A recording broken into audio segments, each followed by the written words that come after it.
حضرت عبداللہ بن عباس رضی اللہ عنہما سے کسی آدمی نے کہا کہ ایک آدمی ہمارے پاس آیا ہے جو تقدیر کو جھٹلاتا ہے۔ حضرت ابن عباس رضی اللہ عنہ اس وقت نابینا ہو چکے تھے۔ انہوں نے فرمایا کہ مجھے اس کے پاس لے جاؤ۔ لوگوں نے کہا کہ اے ابن عباس رضی اللہ عنہ، آپ اس کے ساتھ کیا کریں گے؟ انہوں نے فرمایا کہ اس ذات کی قسم جس کے قبضہ میں میری جان ہے، اگر وہ میرے قابو آ گیا تو میں اس کی ناک دانتوں سے ایسے کاٹوں گا کہ وہ کٹ کر الگ ہو جائے، اور اگر اس کی گردن میرے قابو میں آ گئی تو میں اسے کچل دوں گا۔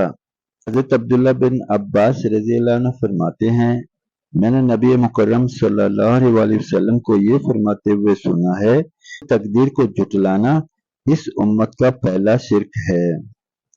ذات کی قسم جس کے قبضہ میں میری جان ہے، پہلے تو یہ کہیں گے کہ شر اللہ کے مقدر کرنے سے نہیں ہے، پھر ان کا یہ برا اور غلط خیال انہیں اس پر لے آئے گا کہ خیر بھی اللہ رب العزت کے مقدر کرنے سے نہیں ہے۔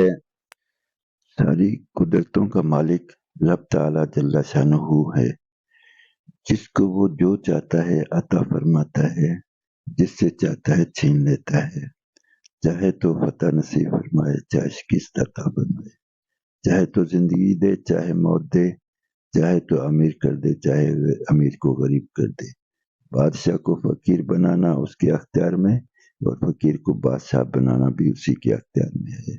وہ چھوٹی سے بات سے بڑا کام بنا دے اور بڑی بڑی محنتوں سے کچھ بھی نہ کرنے دے، جیسے وہ چاہتا ہے ویسا ہوتا ہے۔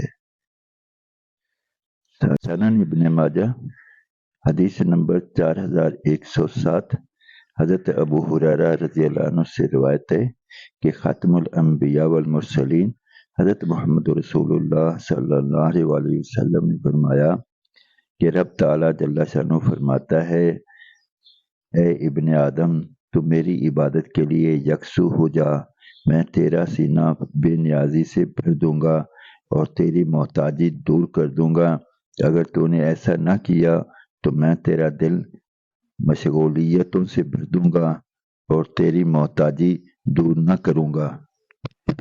حضور اکرم صلی اللہ علیہ وسلم ایک نوجوان صحابی کے پاس تشریف لے گئے۔ وہ نزع کی حالت میں تھے۔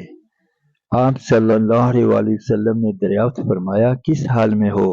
عرض کیا، یا رسول اللہ صلی اللہ علیہ وسلم، اللہ کی رحمت کا امیدوار ہوں اور اپنے گناہوں سے ڈر رہا ہوں۔